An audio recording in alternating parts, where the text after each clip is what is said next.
રમેશભાઈ નંદાસણા, ગામ આણદા, તાલુકો જોડિયા, જિલ્લો Jamnagar. Reliance industry 765 kV heavy line જે ખેડૂતના પડામાં જાય છે, ગૌચરમાં જાય છે, ખરાબામાં જાય છે। આજે જે વાવડી ગામે હતા એ ખરાબામાં પોલ છે, પણ ગૌચરમાં જે દાદાગીરીથી મન પડે એમ કરે છે। સરકાર આજે ગાયો બચાવો, ગૌચર બચાવો નારા આપે છે, બાકી તો દાદાગીરીથી આ લોકો ખરાબા અને ગૌચરમાં પોલ ઊભા કરી જ દે છે। લાખો પોલ ઊભા કરી દીધા।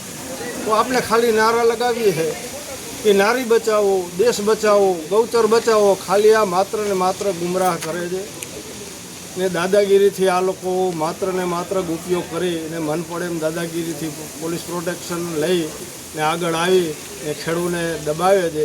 આ યોગ્ય નથી। પાછું બીજું કે 4/7નો પરિપત્ર અમને ખેડૂતને માન્ય નથી, ત્યાં લગી કામ ચાલુ કરવા નહોતું, તો છતાંય આ લોકો શું કામ ખેડૂતને હરી કરવા આવે? ગામમાં આવવાની ચોખ્ખી મનાઈ હતી। પહેલી વાત તો અમારી એ હતી, પહેલી માંગ જ એ હતી કે જ્યાં લગી ખેડૂતનો પરિપત્ર માન્ય ન રહે ત્યાં લગી એ લોકોએ ગામમાં ક્યાંય આવવું નહીં। ભલે XYZ ખરાબ હોય, ગૌચર હોય કે ખેડૂતની માલિકી હોય, ક્યાંય પણ આવવું નહીં। છતાંય આ લોકો તાનાશાહી કરીને આવે છે, તો હવે આ લોકોને ખેડૂત હારે ઘર્ષણ કરવું એ 100%ની વાત પાકી જ છે। તો ખેડૂત કાંઈ એમને મદદ કરીને નહીં બેઠા રહીએ, ખેડૂતને એની રીતે લડતા આવડે જ છે। આ તો હજી માન મર્યાદામાં છે, સમજી જાઓ અદાણી અંબાણી, બાકી તો અમને અમારી રીતે અમે તૈયાર જ છે લડવા। આ તો હજી અમે માન મર્યાદામાં હોય, જ્યાં લગી માન મર્યાદામાં હોય ત્યાં લગી વાંધો નહીં। જો ઉગ્ર બન્યા ને તો આ ક્યાં પોક્ષે એનો કોઈ નક્કી નથી। આની તમામ જવાબદારી સરકારશ્રીની અને કંપનીની રહેશે।